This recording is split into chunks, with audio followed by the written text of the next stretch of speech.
And welcome back.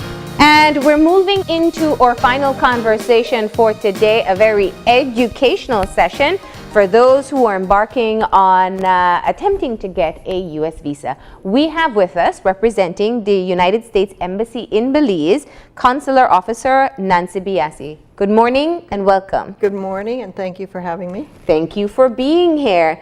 Nancy, I want to start off by just finding out a bit more about you, how long you've been working with the embassy and your role as a consular officer.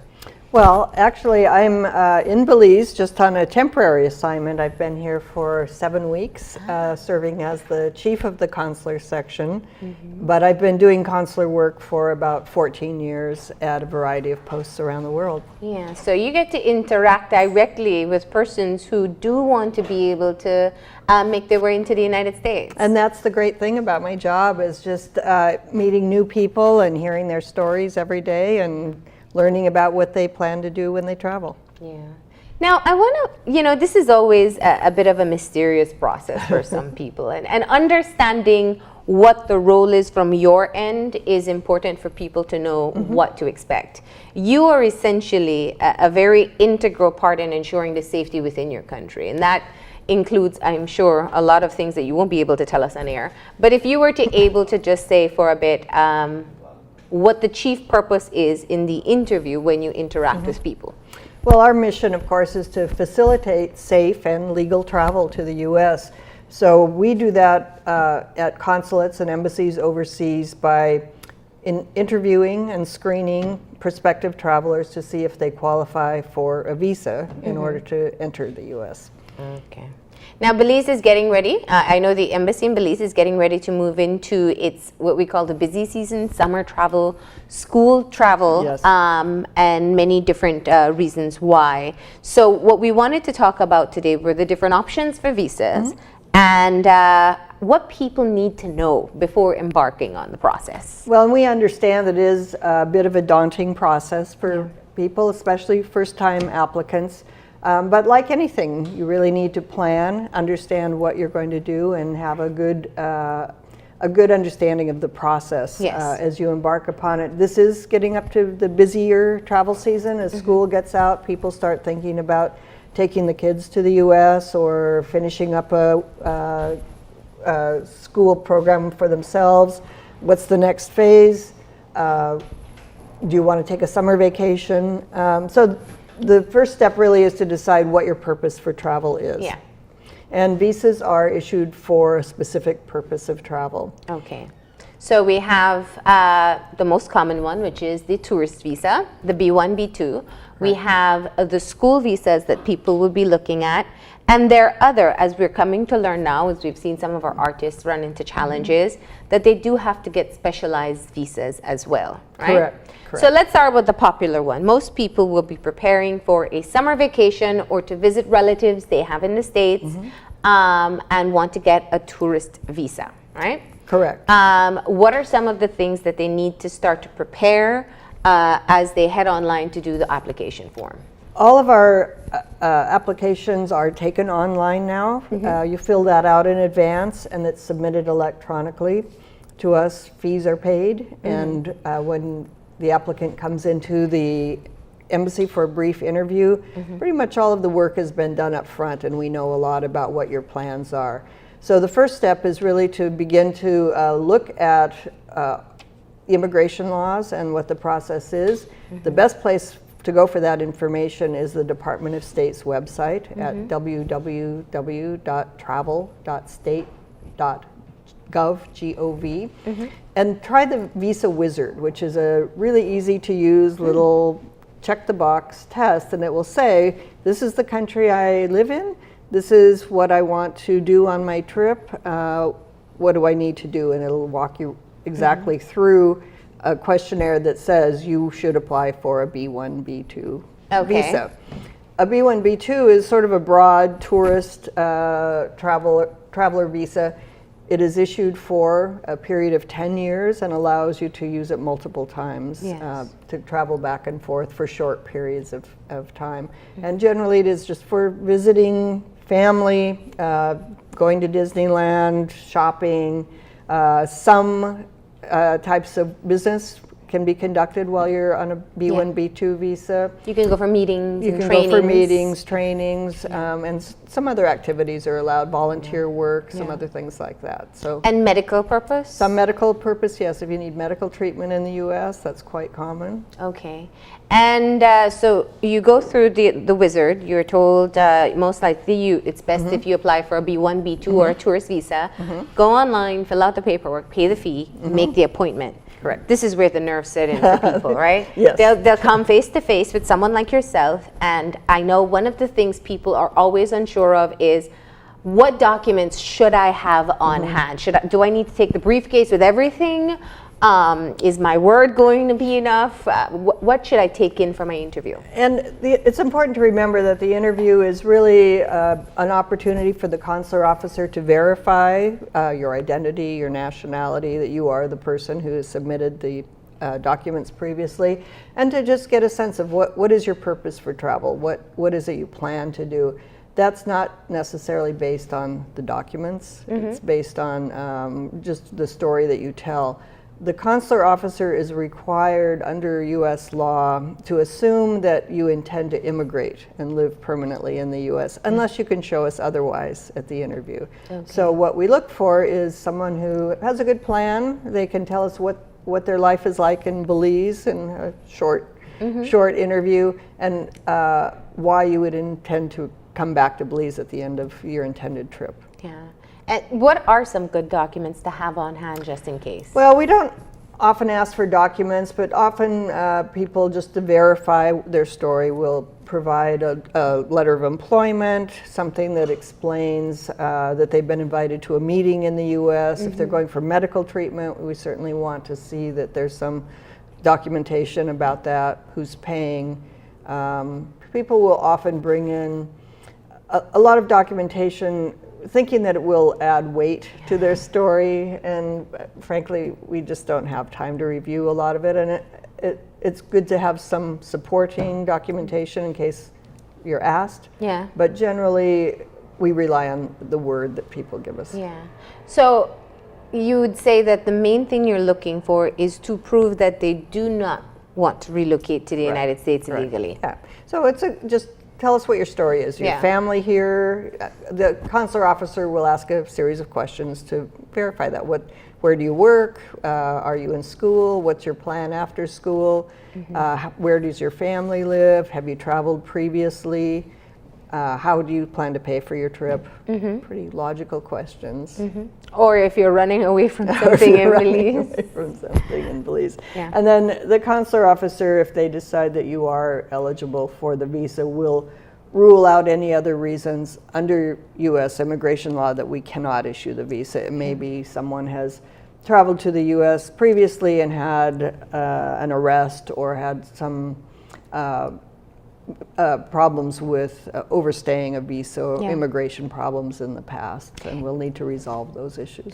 Let me ask that, because I know that's one of the areas that people tend to be a bit concerned about. Perhaps they traveled before, stayed longer than they were allowed to, came back home, and would like to seek a visa once again. Should they even try?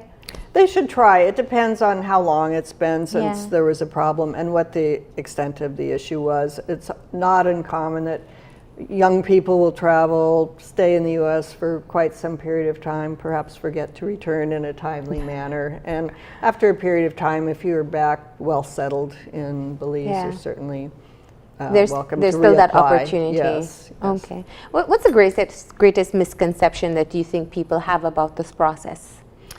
I think the greatest misconception is that that it's not an application process. It's really that you're paying to get the visa to go. But it is very much an application, in that we need to verify whether or not you are eligible for the visa. The other misconception is that this is really a two-part process, in that at the consulate or the embassy, you are approved for a visa. The visa just allows you to request entry to the U.S. So when you fly into the port of entry, at the airport, immigration officials there will determine whether or not you actually... They're the secondary stuff. They're the secondary stuff. Yeah.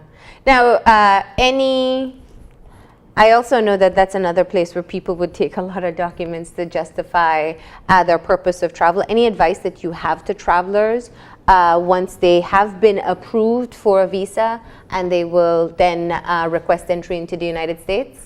Just be honest and be sure to tell the consular officer and the immigration officer what you really do intend to do in the U.S. If your purpose for travel has changed between the point at which you were issued your visa and the point at which you enter the U.S., in some cases you may actually require a different kind of visa. Okay. So if you had traveled back and forth on a B1, B2 tourist visa, but suddenly you have a job offer and you intend to stay and take up employment in the U.S., you would need to start with a different category of visa. Okay.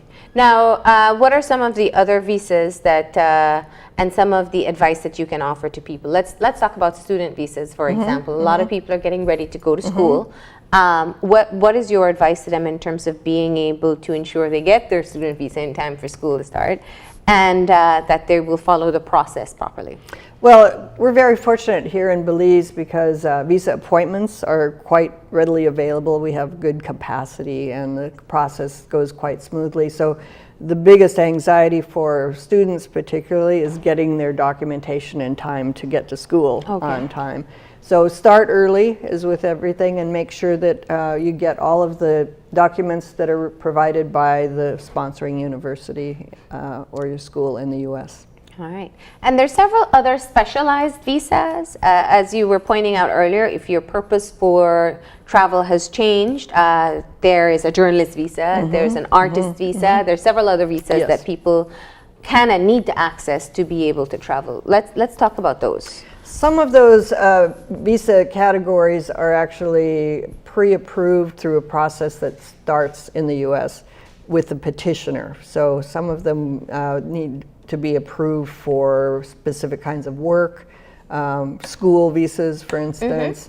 And that really is the responsibility of the employer in the U.S. or the sponsoring university, or or for immigrants, the family member that is assisting you in immigrating to the U.S.